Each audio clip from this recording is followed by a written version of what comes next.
Welcome to the Seaman Podcast, a show where artists and musicians with an axe to grind throw things deep into the abyss of the Seaman. Transphobia, racism, ableism, anti-Semitism, sexism, and homophobia, it all gets dumped on the trash!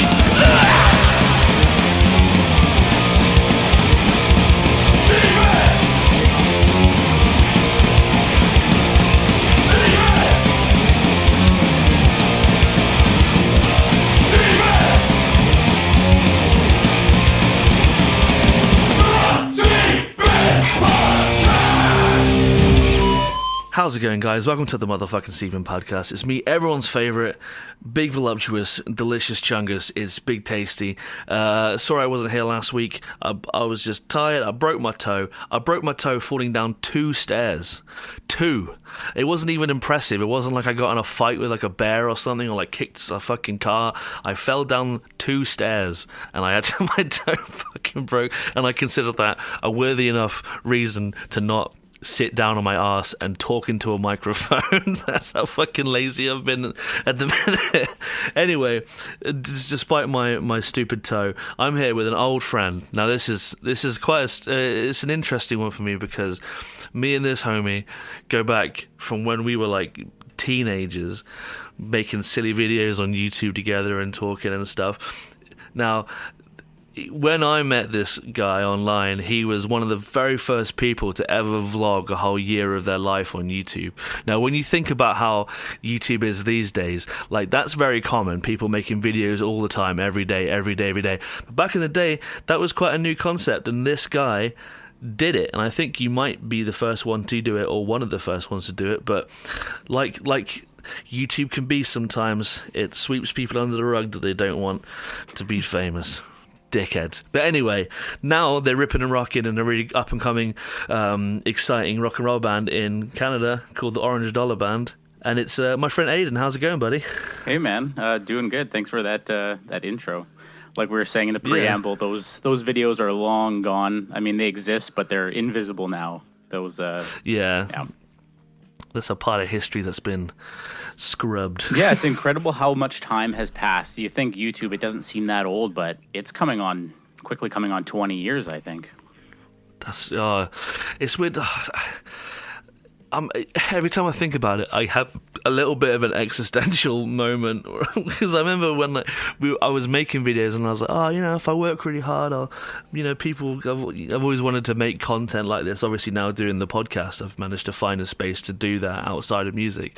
But thinking about how naive I was and how things worked back in the day with like my shitty webcam, and then thinking about how long ago that actually was, it's like, oh God, I'm old. Well, I'm going to die. You really want to feel it. Imagine this. So 2010, we'll say, when we were doing videos, you've now got kids who were not even born yet that are probably making more money than you ever want to be aware of.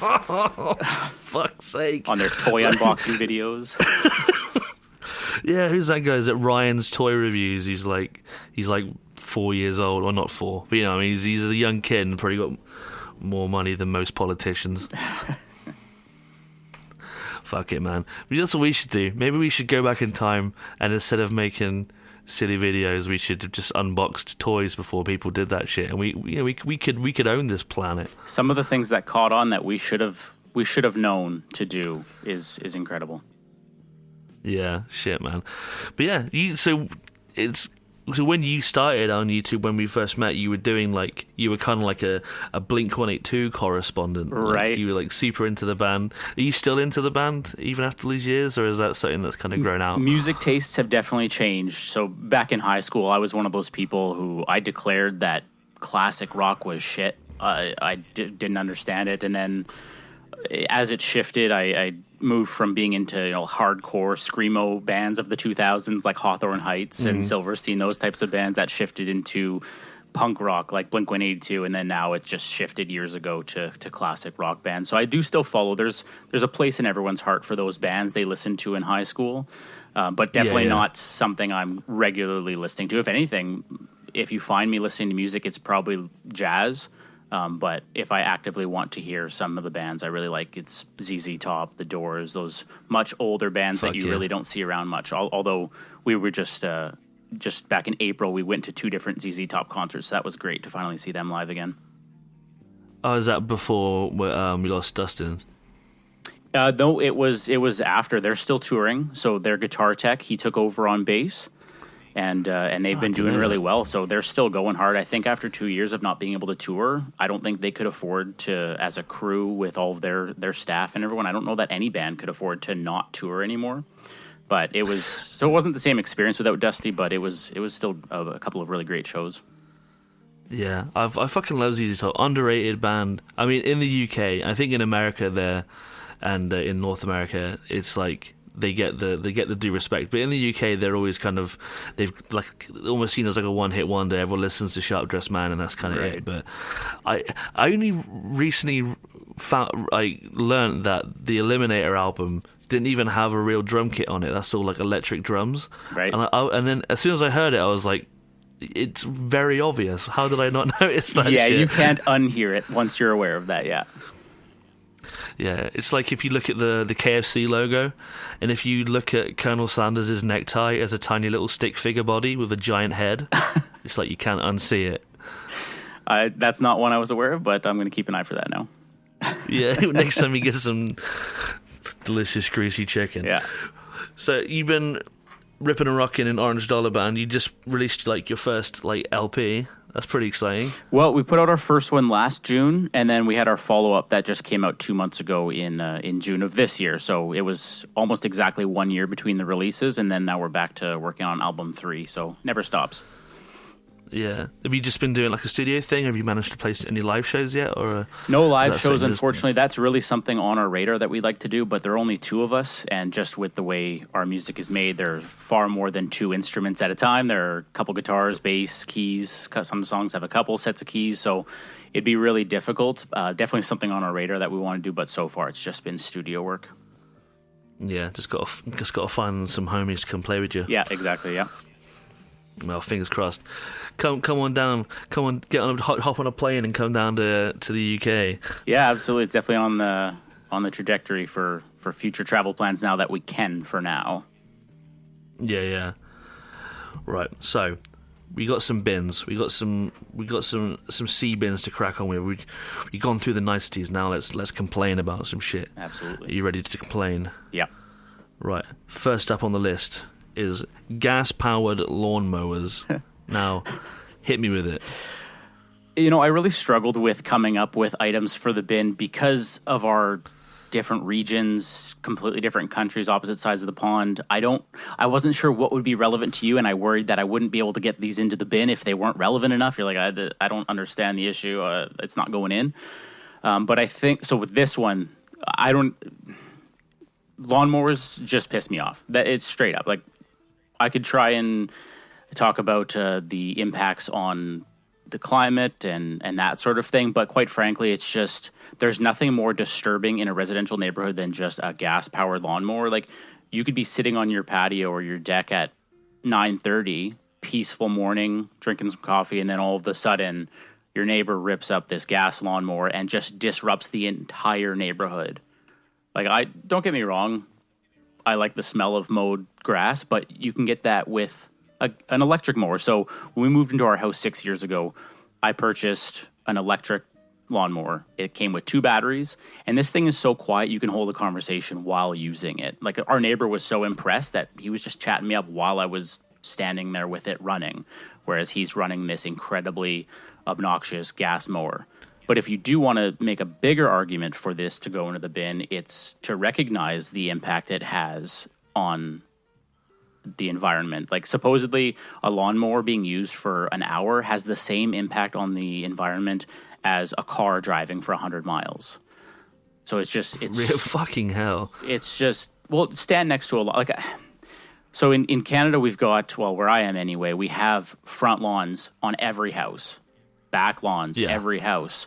I don't imagine that you necessarily see that everywhere where you are, but it requires a lot of mowing, so I understand the requirement for it, but it's just so obnoxious. Yeah, well, we kind of like it depends on where you are. I mean, I guess it's the same in the cities and stuff too. Like you have sort of more like suburban country living and stuff. Where I am in Cornwall, it's a lot of country houses, people living out on big farms and shit, and then there's towns.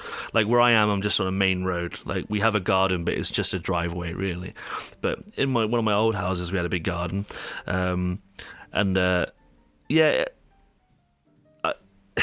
The maintenance required for like these huge lawns, like when I spent some time in North Carolina, and I was like flabbergasted that like all the houses weren't like connected. They all had like their own little block of land around it that needed to be maintained, and I was just like, what the fuck? Like, I don't know why you'd need that unless you were going to like plant a bunch of vegetables in it and shit.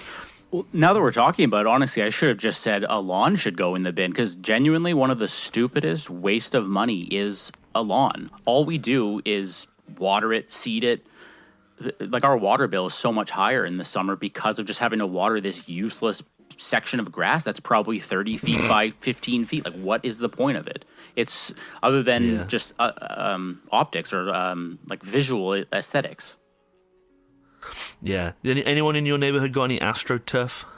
There's actually right across the street, a guy put it in just a few summers ago. He had a lawn, completely dug it up, put a ton of rocks down, and then there's a section of that turf. Yeah. It's like I get it, but it looks so fucking strange. It's like I feel like there's no real in between. There's something really jarring about the idea of like laying down plastic grass. It is weird, and I wonder how long that'll actually last. I don't know. Yeah, I don't know, but I just think I don't really think like if like gas powered lawnmowers are really a thing down in the UK, because everyone just has like electric strimmers or something. Unless you have like a big farm and you have like a big fucking tractor or shit. I don't get people who like will have a tiny little lawn and then they'll get like one of the mowers they just have to ride around on. Like, there's no reason to buy that apart from it's just fun, right? Surely. Yeah. And I'm a realist. I can recognize that there is a certain use for these gas-powered power tools in general, not just lawnmowers.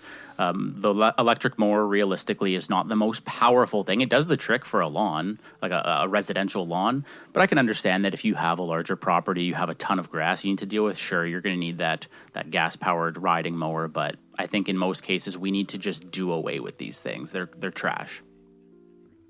Yeah, and it's a thing, isn't it? Like people will just let their lawns grow out and become little ecosystems. I've seen that's a trendy thing.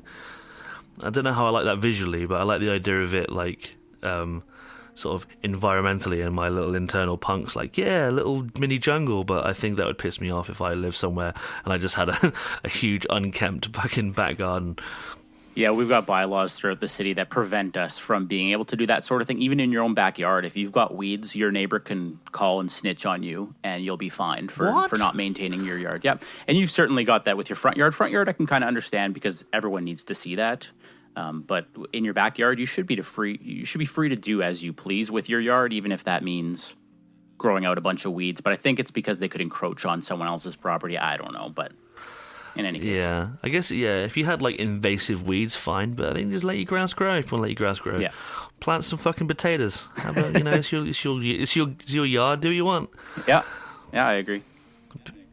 Yeah, I think, going back to the initial point about it just being fucking noisy, it is one of those things that there's no more annoying sound than... Let me rephrase that. The only person who's not annoyed by the sound of, like, a drill or a lawnmower is the person holding the fucking thing. Everyone else is just getting their lives destroyed by that horrible noise. I've never met anyone that's just like, oh, I love the noise of a lawnmower, I love the noise of a drill. Yeah, the noise pollution alone makes the case for why we need to do away with them. And I was going to keep it vague with gas power tools or power tools in general, but I think that that's unreasonable. I think that I had to narrow it down in scope. Yeah, I think...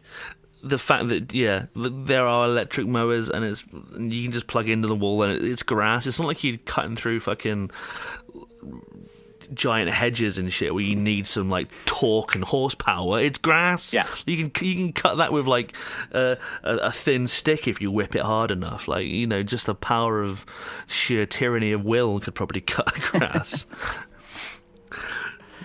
So you know what? I think I'm gonna have to throw it in. Nice. I think it's just a pointless thing. I was looking at my slow bro and I was thinking, I don't flip for this shit. It's unnecessary. No matter what country you're in, fuck it, man. Gas powered lawnmowers. Listen for the splash. In it goes. Bang. I'm sure there's a couple farmers listening to me right now who are like, I'm never listening to you again. Oh yeah, someone is angry about this conversation right now.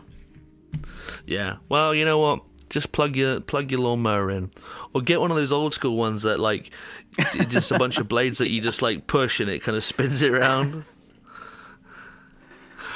My granddad used to cut the grass with scissors.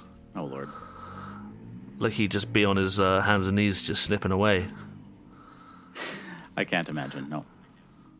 Yeah, I mean it wasn't a lot of grass, and I think he was just bored.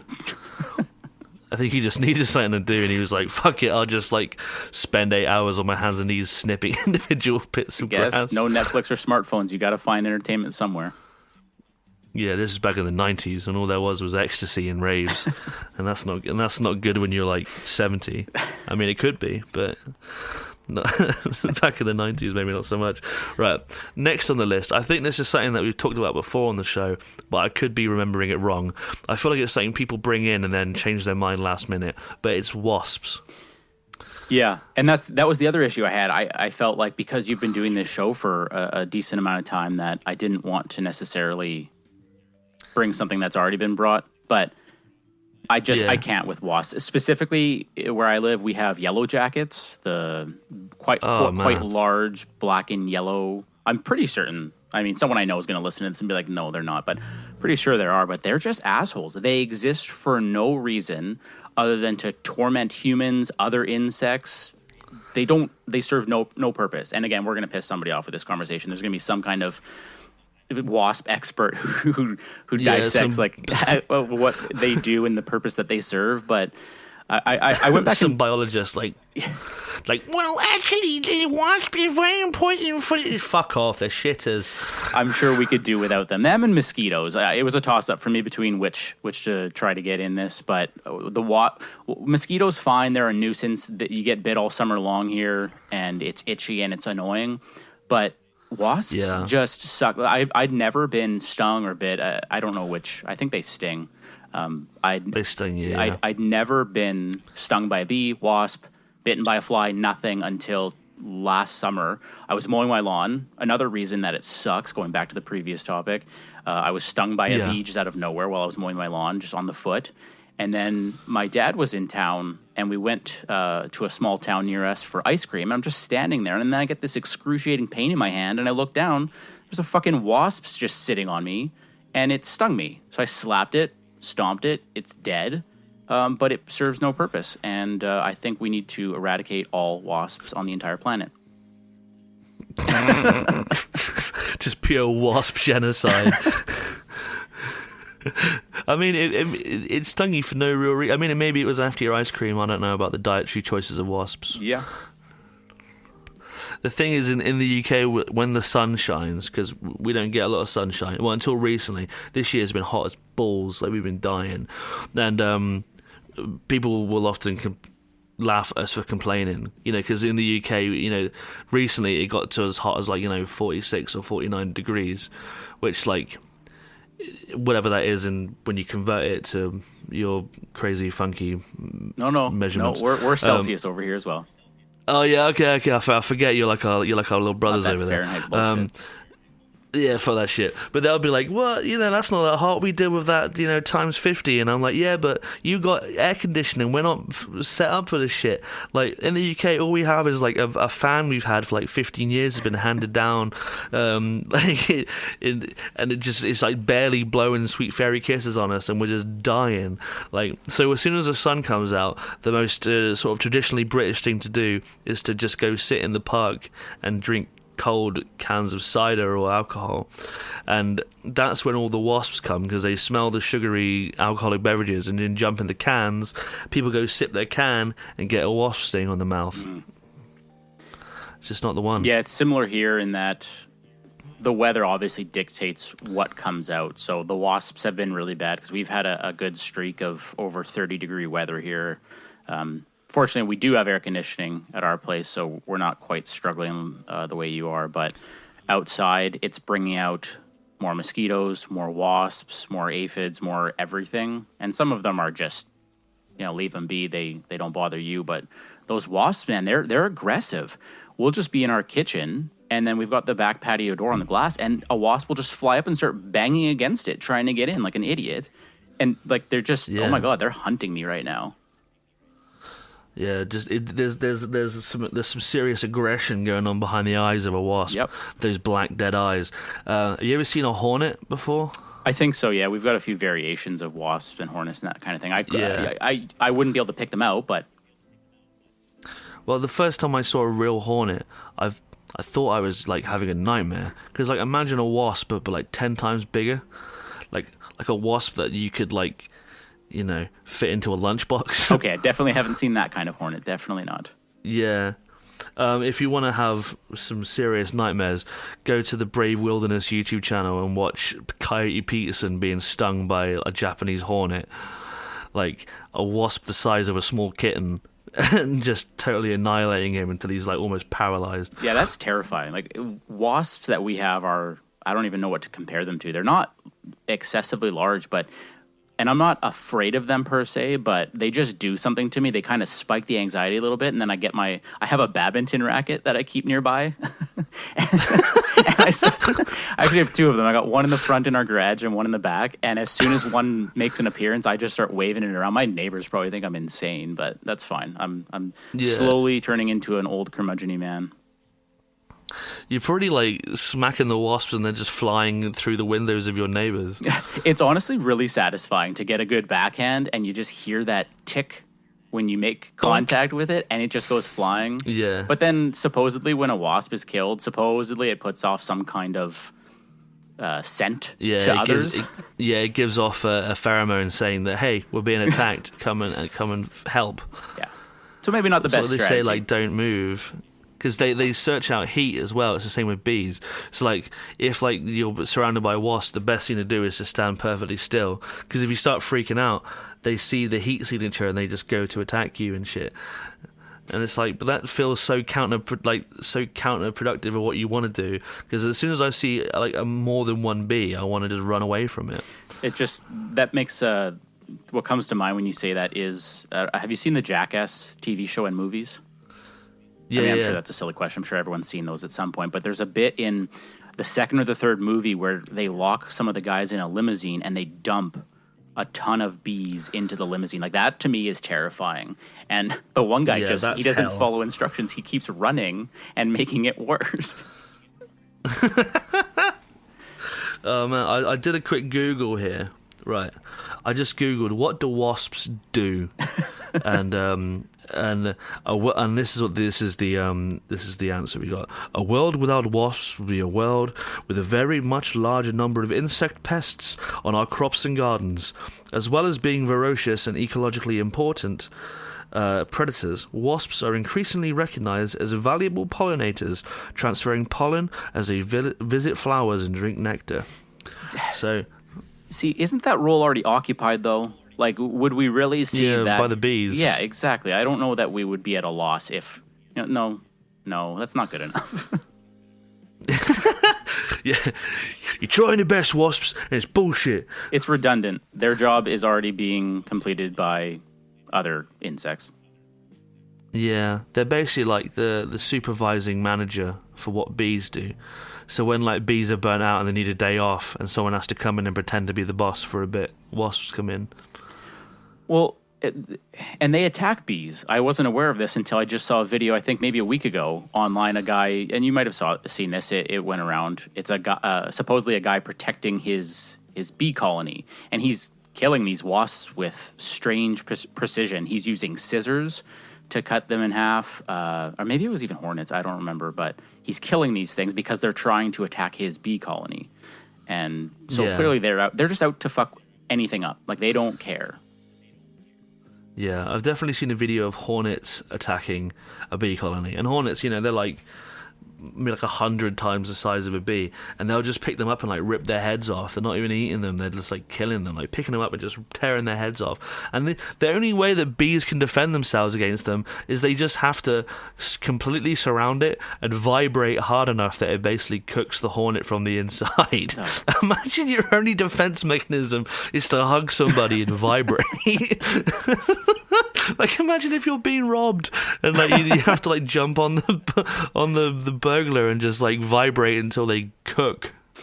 You know, as we have this conversation, I continue to see that some things aren't as bad as they could be. Like, wasps are, in my opinion, some of the worst that we have. I think that we're fortunate where I live in the plains of Canada, in central Saskatchewan.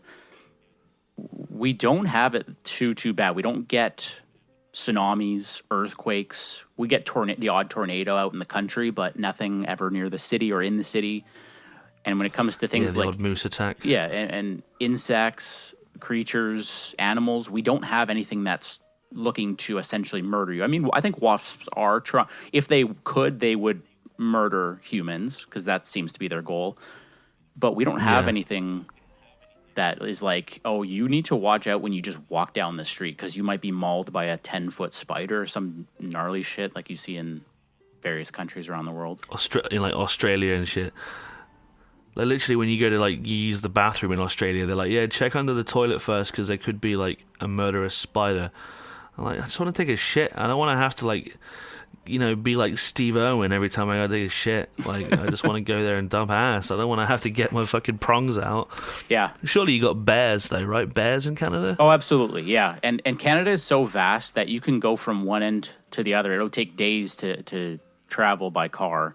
But it's an incredibly different experience because you've got oceans on both sides, or all three sides really, but then you've got mountains throughout.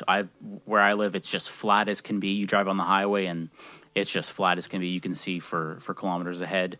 But there are definitely various creatures for sure that you don't want to fuck with in the wild if you go especially further north. But in metropolitan areas, there's nothing to worry about at all other than these stupid just wasps. Exactly. Well, thing is, I think if I hadn't Googled and seen that they do the pest control and the pollen, I think I would have thrown it in without even a moment's notice. But I think because it seems to do serve some kind of ecological job, even if it is not as good as the other ones, I think I am going to throw the bro. So I think you're aware, the Dark Slowbro of Fate, if it lands Slowbro up, it's in the bin, Pokeball up, it's out of the bin. So let's see if Fate can give wasps a kind of destiny than they gift us. Unfortunately, Fate has deemed that wasps are going to stay out for the time being. I'm incredibly sorry, my brother. I encourage any future guests to make a second attempt and make a better argument than I did for why wasps should go in the bin. Yeah, no, I think you made a very good argument, and I totally was buying what you're selling. I hate being stung by wasps. When I was a little kid, when I was in primary school, I don't know what you'd call that in Canada, like, you know, preschool, whatever. We did like a teddy bear's picnic one day, and we had to take a teddy bear and take it into the woods, and we'd have a picnic. And on the walk to the picnic, I got stung in the eyeball by a wasp. Oh shit! In my eyeball, and it sucked because I couldn't enjoy my picnic. I had to just sit there and be in horrible pain and sobbing tears as a small child. So, you know, I've got a vendetta against wasps, but it's my job as the guardian of the sea bin to be somewhat on the fence. So, you know, I let fate decide, and fate was kind to them. So, got one in, one out. That's fine, but we'll see how you do later on. But first off, I'm going to quickly thank my Patreons, which has Aidan. Who's that? Wonder if it's you. Adam, James, Sean, Cake, Christiane, Froggy, Spallbags, Tim, Alex, Niff, Yock, and CB, Fee, Peg, and Rory, EJ, Jimmy, Mark, David, Will, Sarah, Matt, Ollie, Alex, Chris, Dale, Caroline, Dave, Will, Cody. Thank you for supporting this month. Legends. Also go to Cold Press CBD, go to cold-press.io, use code Simon10 for 10% off your first month's order of vegan CBD gummy bears. They're good guys, and they hook me up, and they're real nice and independent company. Check them out. I highly recommend them. Now, Aidan, Whenever I have an old friend on who maybe listens to the show, might not be so familiar with, because you're not in the UK punk scene or something, you're not going to be on everyone's radar. I used to like to ask the pivot questions from inside the actor studio, just so we can get to know you on a deeper level. Not in like a psychological level where we're going to really unload all this stuff, but just so we can know you personally. So, you're right if I ask you some questions? Yeah, absolutely. Right. So first off, what's your favourite word? My favourite word? Yeah. Oh, that's a good question. Fuck, I guess. Just keep it simple. Well, that answers another. Yeah, that answers another question that comes up as well. All right, what's your least favourite word? Probably one of the modern words that has been invented more recently, like selfie. I hate that word. Like like if you see people hand someone else a camera and say, "Hey, can you take a selfie of us?" It's like, no, that's not even what that is. Yeah, that's taking a picture of yourself. Yeah. So on the spot, I'll say selfie is my least favorite word. That's a pretty interesting one. What turns you on creatively, spiritually, and emotionally? What ticks your box? What flops your mop? What tickles your pickle? Just someone who's actually passionate, or whether it's my own passion or seeing someone else be passionate about something and commit to something. I think that there's something endearing about that, because I think too many people just pass time, but I find that passing your time meaningfully is really important. So I'd say that specifically when it comes to creating. That's a good answer. You got some good answers, mate. Normally I ask you this question and everyone goes, hey man, if I had more time to think, I might be able to come up with some better answers, but on the spot, that's what I'll say. Yeah, no, you're awesome, man. What turns you off then? What's the kind of thing that someone could do to you that would give you the ick? That's another modern word you might not like. One of the things, I don't know if this specifically answers the question, but the thing I hate most in people, obviously there's the really egregious shit that we won't even dive into, but on a daily basis, it's laziness. I can't stand laziness. Laziness and entitlement, those two things. And you especially see them go hand in hand often, which is interesting, especially in the professional world. So I would say laziness and entitlement, those two things are immediately make me not a fan of somebody if I see even a hint of either. Like when someone thinks that a job is below them, so they just won't do it. Yeah, or taking what isn't theirs, or taking what they haven't been given permission to take. Yeah, fuck them. So we already answered this question. I was going to say, what's your favorite curse word?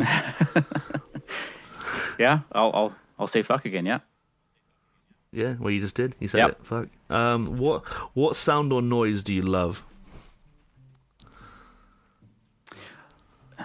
That's a difficult one, because I'm really kind of crazy where, like, if someone's sitting at a desk near me at work and is clicking a pen, it drives me crazy. Like, I'm so crazy about just sounds. So that's an interesting question for me. I'll just say music to keep it simple, like jazz music, like peaceful trumpet jazz music, like Roy Eldridge, Chet Baker, like I'll just say that. I know that's probably not specifically what people tend to say, and that's very vague. It's just music, but I'm going to stick to that. Yeah. Weird, completely unrelated side note, but because you said Chet Baker, I once played a Dungeons & Dragons one-shot where I had to kill someone called Chet Baker. Fun fact. Who I think was named after Chet Baker. I think we've already answered this one as well, but what sound or noise do you hate? Lawnmowers wouldn't top the list.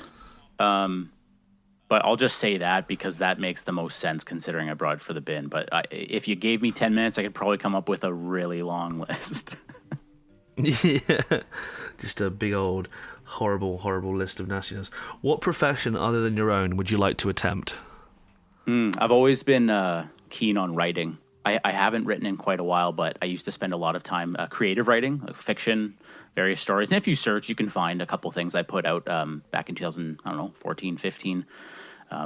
Right now, I'm just working in government, so I would say musician would be top, because that's not something that's even conceivable right now beyond my own basement. But other than musician, I would say creative writer. Cool. What profession would you absolutely not like to do? Like, what's the idea of hell for a job for you? I think sanitation would be tough. So, the guys who go and deal with outhouses. And I always think, anytime I see an outhouse, not anytime, but often, have you ever seen the movie? And I feel like you might have cited this movie once on a past episode, Ready to Rumble. It's like a 2001 movie, 2002. WCW wrestling. They're with David Arquette. Exactly. They're sanitation workers, and they clean out the outhouses. And I just imagine that would, if that's a real thing, and they don't just have machines that can now do everything, I imagine that would just be horrendous. Yeah, I think now they have pumps and stuff, but someone's got to man that shit, and someone's got to dump it out at the end of the day. Yep. So there's always going to be a lot of handling of the ablutions, if I can. That's the most PG way I can say it. Right, now here's the big one. If heaven exists, Aidan, what would you like to hear God say when you arrive at the pearly gates? I don't know how, but you got in. Yeah, this paperwork doesn't add up, but here you are. Now that you get in, you're a wholesome fella. I try to be, not always, but try to be. Yeah, that's the best we can do, right? Yep. Yeah, this planet is a cruel and uncaring chasm of depression, but if we can try and make it as nice as possible, then that's the best we can do. Mm-hmm. And on that existential note, people who listen to music loudly in public, what's your deal? Oh, there's just... So I had an iPhone 4S back in like 2000, must have been 2011, 2012. That was the one and only iPhone I ever owned. But anyway, it did not have an external speaker. This was, I think that's the very last iPhone phone generation that did not have an external speaker. Ever since that time, phones with speakers, Bluetooth speakers they're everywhere. They're ubiquitous. Most people probably have some kind of additional speaker, if not just their phone. And what this means is that people, going back to, this is almost what it goes back to when I'm talking about entitlement, or what you see online more often, the term main character syndrome, where people just think that they're living in their world. Everyone else is just side characters in their own story. And what that means is that NPCs. Exactly. And what that means for them is that they can do whatever they want. They don't have to take any consideration of others into account. And for me, I'm a really reasonable person. I'm a please and thank you person until someone is disrespectful or unreasonable to me.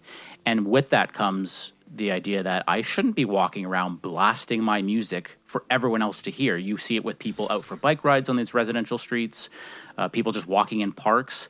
And what's interesting is that it's always, I know music is subjective. There's all types of music everywhere. Everyone's into something different. But it's incredible to me that it always somehow seems to be the worst kind of music being blasted on these speakers. And I think it's maybe somewhat demonstrative of the people that are doing this, because it's typically not like your friendly neighborhood grandma or just someone who's out for a peaceful walk to get some exercise in. It's usually that person where it's like, maybe a little sketchy, but it's always like really vulgar rap music. It just disrupts my peace and quiet. So it goes back to a couple pieces we touched on, my hatred for random noises, my hatred for disruption of the neighborhood. And like I said, I'm turning into a very grumpy old man, but it's incredible to me that people can walk around blasting their own shitty music and think that it's okay to disrupt the lives of everyone around them. Yeah. I've this is always something that's always really bothered me as well, because when I was like going to college and stuff, there'd always be someone on the back of the bus like playing something off their phone, normally like some sort of like some kind of pounding EDM or something, and it's just like, everyone else is wearing headphones. How come you think you're above wearing headphones and you think that everyone needs to hear your shit? It happened to me literally the other day. I was on the bus coming back from work, and there was someone on the back of the bus, clearly high, listening to Juicy by Notorious B.I.G. and just rapping along to it. And I'm like, look, I love that song as much as the next guy, but like, dude, I'm like burnt out from work. There's like a bunch of old ladies next to me, like they don't want to hear about blowing up by the World Trade. They just want to just sit there and sit on their bus and just put your headphones in, man. Sing along inside your head. Yeah, exactly. And this isn't a new problem, obviously. Like, this goes back as far as boom boxes, ghetto blasters, whatever you want to call them, or even just cars. People used to cruise in their 57 Edsel, whatever, and blast their Wolfman Jack going up and down the street, but then, or you watch movies where there's the group of ruffians listening to their ghetto blaster on the streets of New York. The ruffians. What gets me is just the ubiquity of it, and it seems so common. Like I probably don't go more than a couple of days without it having that kind of interaction. Yeah, I think like if you're with like a large group of friends and you're having like a picnic or like a barbecue on the beach or something, I think having like a Bluetooth speaker that has something going that's in a volume where everyone can listen to it, but it's not really disturbing the rest of the beach, I think I can let that swing. But I think, yeah, just like walking down the street and blasting, like being on a bicycle and having like a huge stereo system on the back, just blasting music is I just think that's just a deliberate redaction of other people's considerations. I don't know if that was a long-winded way of saying it, but there's this new trend I've seen recently. There's this guy who live streams himself walking through cities around the UK, and he'll have a huge sound system strapped to like a backpack, and he's like DJing along as he's going through like the park and stuff. I'm just like, dude, just set up an event, like set up like a communal event where people can come and choose to witness that. Like if I was going through a really hard day and I just have to walk to the shop to get like some essentials, and I'm walking by someone who's got a whole rave pumping out of his backpack, I'm just like, dude, not the time. People are finding new, innovative, and creative ways to be as annoying as possible. Yeah, I think that's human nature, right? It is. Yeah, you'll see it in everywhere, not just this. But there are definitely varying degrees. Going back to your beach example, like if you're listening to it, again, I like the word reasonable. If you're listening to it at a reasonable volume, that's not disrupting others. Like we were at a beach, I think last summer or 2 summers ago in British Columbia, just off of a small lake, and there was this group of probably early 20-somethings, and they had a Bluetooth speaker, and they were just blasting this, like, I don't know what it is. It's like modern salsa music. I don't know what the hell it is. But then they started dancing. They were clearly day drinking. It was just, and this was like a family beach too. And it was just really obnoxious. And everyone on the beach was clearly perturbed. But it's like, what are you going to do? Are you going to be that asshole who tries to get into a conflict over noise? I'll certainly complain about it, but I'm not going to put myself in any kind of altercation to deal with it. Yeah. Yeah, I think it also goes hand in hand with the kind of guys that would pick up an acoustic guitar at a house party and start playing Wonderwall. Yeah. I know a couple of those guys, yeah. I think if you go back in time and you went back into like a caveman days, there'd probably be someone who was banging a bone on the side of the cave and, just trying to get all the attention on them. It's a problem as old as time. It's just, again, it's how common, and everyone has a speaker in their pocket now and access to Spotify or whatever streaming platform, and just endless annoyance. Yeah, and it taps into a personal anxiety that I have. One thing that like I always dread, like one of the worst things you can do to me if we were at a party, is if someone asked me to like choose a playlist for everyone to listen to. Like that shit like fucks me up. Like I can't, like the idea of like me forcing my opinion musically on other people, which is weird because I play music professionally as a job. I'm used to playing music to people, but the idea of being at a house party and someone being like, "Oh, put on whatever you want," like makes me want to have a panic attack so bad. Yep. So I can't even imagine like it making the general public endure shit that I feel I need everyone to listen to all at once. Yeah, I can definitely relate to that anxiety. Yeah. It's like, yeah, whenever we jump in the tour van and Dave from my band Rash Decision, he's like, you be the DJ, put something on. I'm like, what do you want to listen to? I don't know. I just put on something as neutral as possible that can just kind of be background noise without interfering in any potential conversation. It's kind of like the music that you have on playing in the background of your podcast. I really, really like that piece that you do. So I think that's how I approach that as well. If anytime someone's in my car, it's just like, I'm just going to put it to the jazz station and put it to like low volume. Yeah, that's not a bad shout. Yeah, just like because that whole thing is just like a royalty-free like 1 hour loop of soft cafe jazz. So maybe I'll just do that, and then maybe they'll hate it so much they'll stop passing me the cable. Just be like, oh, we're gonna put something else on. Yeah, I think I got to throw it in. I do feel like some people listen to the show are gonna think that we're being crotchety old fogies, but you know what? We are old. We're in our 30s now, man. If you're that person who has a problem with this, it's because you're this person that we're complaining, or that I am complaining about. Yeah, I mean, I feel like I've got a bit of a thicker skin for it because I hang out with a lot of punks, and going to a lot of sort of sketchy squats and stuff. So I'm used to being around people that are day drinking, doing sort of drugs in the street, and playing music loudly. I'm kind of a bit more conditioned to be around in that environment. But I think if even that will annoy me if I hear someone blasting music on the bus or in the park or something. So I think if you're yourself quite a quiet, reserved person that just likes the peace and not being too disrupted, I can't imagine a more disruptive thing. So I think I am going to throw it in the sea bin. I think you've given me a good enough argument. So listen for the splash. In it goes. Bang. Got 2 in, 1 out. Let's see. Can we make it a 3-finger surprise? That's horrible. Why did I say that? Right. So your last thing you got here is people in the late 20s and up using modern day slang. Now this one I'm quite interested because I'm wondering what the slang in Saskatchewan, Canada is like different to Cornwall, United Kingdom.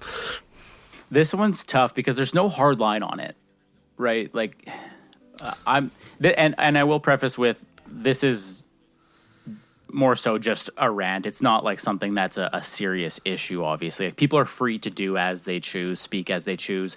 God knows that when I was younger, going back again to our teenage years, you watch some of the videos I put out there, I was speaking like an idiot. Like I've seen some of those videos and I'm like embarrassed by, well, not more than just my hair and the clothing I chose to wear, but the way I was speaking was just, I don't like that person.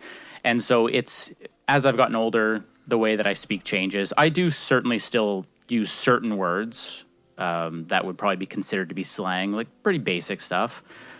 But it's just, it's interesting to me that we continue to come up with new annoying words. So I don't think that there's going to be any kind of difference between what I'm hearing and what you're hearing in that, because it's just the internet has really centralized all of this. And I think what's interesting to me is that we see things on the internet, people speak a certain way, people dress a certain way, and then to see that in public, in person, is really weird. Like, you see someone dressed as if they're going to a photo shoot, walking around Walmart, and they're walking with their arms covering their exposed skin because they thought that outfit was a good idea, but then when they get there, they're like, oh, this wasn't a great idea.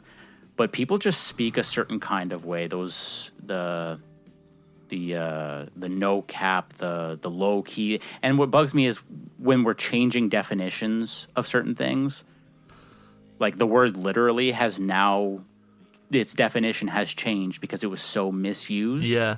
And I know literally isn't slang, but it might as well be because people are not using it in the appropriate way. But now it is. This is something that we touched on the second episode of this show.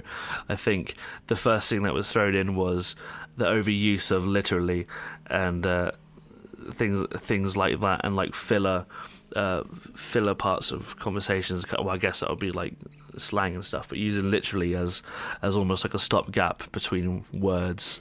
So it's funny how it's even come full circle after like over 120 odd episodes. I'm really happy to hear that, because that is genuinely one of the words that drives me the craziest. And I know the definition has changed, but it's just still, it makes me irrationally angry to hear people misuse those words. But so going back, I don't think there's a hard line in, like, if you're 25 and up, you can no longer use these words.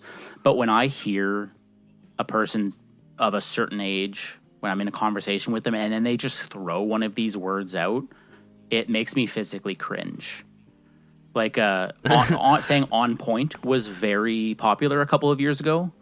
And for someone that's 10 years older than me to say, oh, that was really on point. And like, again, another term that used to mean something has kind of changed meaning now. But in any case. Yeah, I feel like at the minute there's, I'm hearing a lot of like you said, like, no cap. Oh, that's cap. saying like on God, like on God, man, I ain't no cap, no, it's just like what the fuck what? Or referring something as sus. Like, why? I just don't know why we can't articulate. Like, use your full words. It's really not that much more efficient to say that something is sus rather than I didn't really like what was going on there. Things were a little suspicious. I don't know. I don't even know what most of these things mean, to be honest. And I know I'm making a really bad argument for this one, so I don't anticipate it's going to go in the bin. I probably should have come more prepared with concrete examples. But it's just the overall way people speak now is something that makes me cringe and makes me not want to have conversations with people. Well, I feel like language is something that's kind of hard to come up with, like a what's the word I'm looking for? Ironically, like a prepared argument, because it's something that is always fluctuating, and certain things are going to trigger a cringy feeling, and some of them aren't, and it's always going to be changing and stuff. So it's more of an overall vibe than it is like specific words. I guess it's just to jump in there. Yeah. The word that's another word that has been changed is vibe. There you go. That just refreshed my memory. I was speaking with someone at work the other week, and they referred to something as being a vibe. I'm like, you're like 30 years old. Yeah. What the fuck are you talking about? What does that even mean? Yeah, you'd be like, I like this, but that's a vibe. Yeah, I can vibe with that. That's a vibe for sure. And I think that's just that whole thing has become like, I can get behind that. I can latch onto that. It's a vibe. Is it a vibe, or can you just latch onto that and agree with that? That's the thing. I don't know why people can't just say, "Oh, I really like that," or like, "Oh, that your outfit is a vibe." It's like, your outfit looks great. I don't know why we always need to come up with new ways, new young hip ways to describe things. And again, I can understand the reality that people of a certain age speak a certain way. Again, I spoke a certain kind of way for the late 2000s, early 2010s, and every generation of teenagers does that. But I think once you reach a certain age, and I want to bring it back, it's not necessarily the slang itself, even though I would throw that in, but it's people of a certain age using this slang, where it just becomes uncomfortable to listen to them use it, because you can feel that they're grasping for their youth when it's slipping away. Right. Oh, that's such a depressing way to view it. I know that was like a really harsh, aggressive way of putting it. And again, this is all just fun. It's but so true, though. Because I do it, man, and I do it for that reason as well. Oh, no. Because I'm not going to sit here and pretend like I don't speak in slang or shit like that, especially in there's a whole sort of different ballpark of English slang that's kind of been culturally appropriated from a certain part of London that will speak a sort of are you aware of patois? I am not. Like a sort, it's like a Jamaican language in itself, where it's almost like an English shorthand, and it's as like sort of Jamaican and Caribbean people moved into like London back in the day, that the patois and that kind of talking kind of evolved into British slang, and then like certain parts of London will have developed that as like its own sort of way of shorthand talking, and it's because everyone in the UK wants to be a cool roadman from London, it's sort of seeped into all kinds of conversation. So, instead of saying like, how you doing, you say like, wagwan, like what's going on, or like if something's good, it's peng, it's leng, it's pengers, it's a peng ting, like things like that. And I've started using that shit. Like I think I started using it like almost ironically, and then it made me feel like I was not about to die of old age, and then it just stuck with my lexicon. And I think if you listen to people talk in the streets of London, I think you'd be either your head would explode or you'd be incredibly I'm not going to say disturbed, but confused is probably the way of saying it. It sounds like an entirely different language. And what would be interesting would be in the future, you and I to have a conversation comparing not even necessarily slang, but words native to our region. So I bring a list of Canadian tradition, or not traditional, stereotypical Canadian slang, because I guarantee you we both come up with a list of, honestly, I probably wouldn't even know what some of them are. But I often equate the province I live in, Saskatchewan, I often equate parts of it to the southern states. So if you're not familiar with Canada, central Saskatchewan, or Saskatchewan is central in Canada, approximately, kind of west. But some parts you could probably equate to the southern states with the types of people and the way that they speak. Not the same accent, but there is an accent. See, a lot of this is getting off topic, but people have that stereotypical Canadian accent in mind. I don't think that I have it. I'm sure when I say certain words, there's probably a flair of it, like about and whatever else. But I feel like, well, when you said garage earlier on, garage. Yeah, and you know what? It's different. You'll have people say the same words in the same region differently. I think both my parents say garage. I say garage. There's a city just west of us, a few hours in Alberta, called Calgary. Some people pronounce it Calgary. I say Calgary. So you even see it different in our region. I've never heard anyone ever call it Calgary. Yeah, it's pretty common actually here. But it's funny with the way you pronounce garage. What do you say? Garage. Garage? Because in the UK we call it a garage. So it's almost like a fusion of the English and the American pronunciation kind of smacked together. American pronunciation, like garage and garage.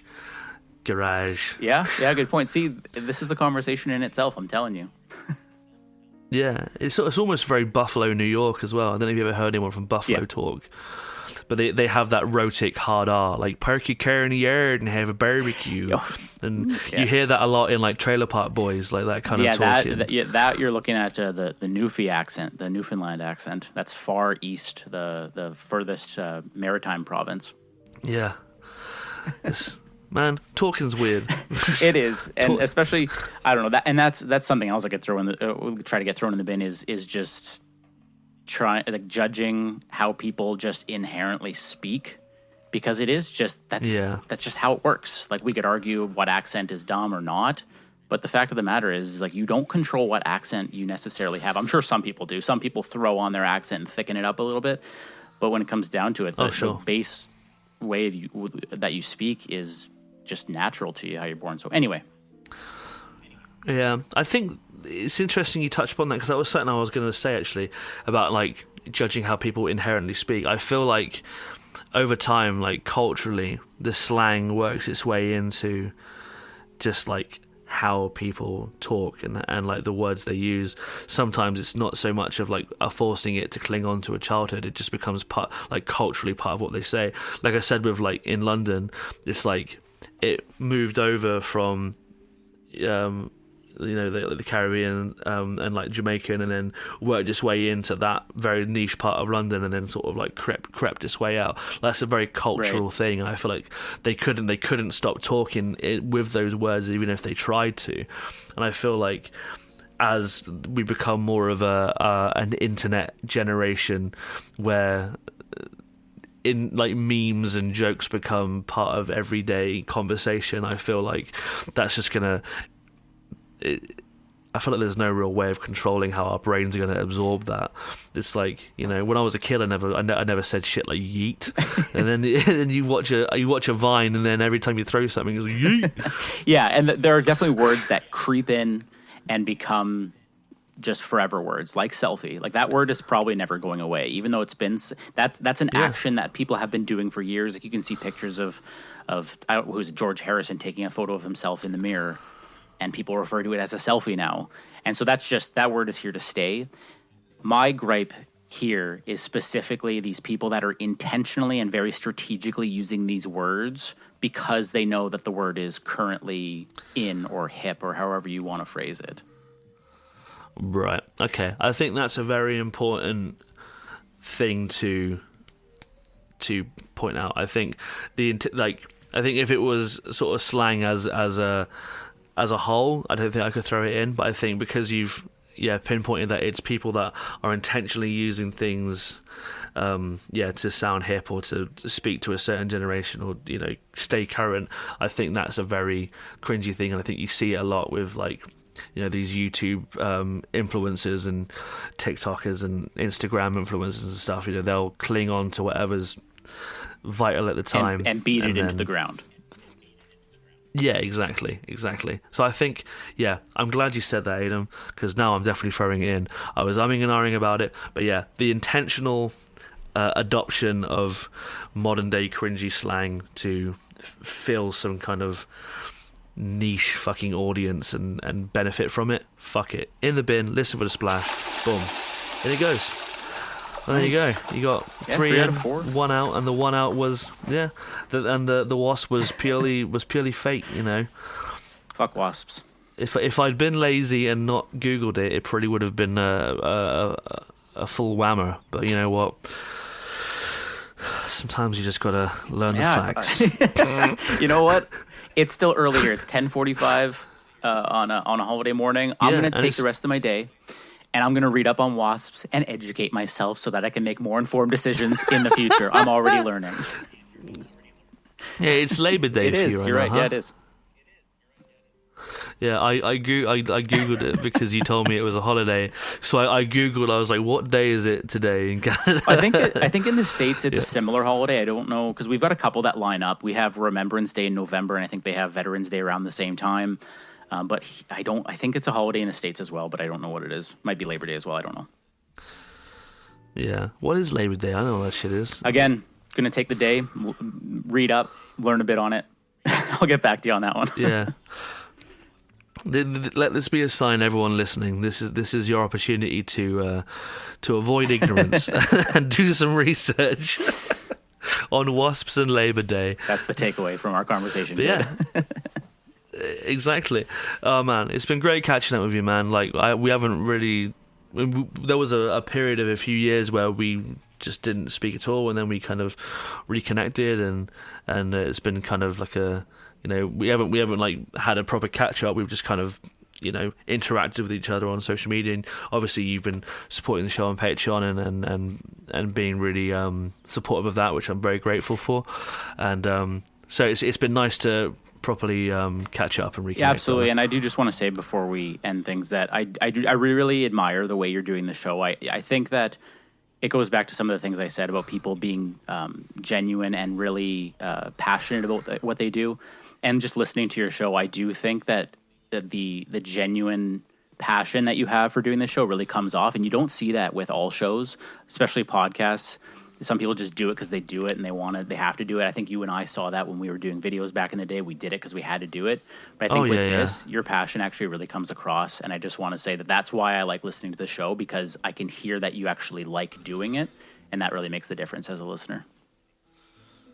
Oh, dude. Well, that really means a lot to me. Thank you. And it's accurate. Like, I do this because I need to create. And I feel like this is a way that I can create in a way that works for me, and I get to talk to my friends every week, and so yeah, I wouldn't do it if I didn't enjoy it, and I'm glad that comes across. So you've really made my day by saying that. And so thank you very much for having me on. I really appreciate it.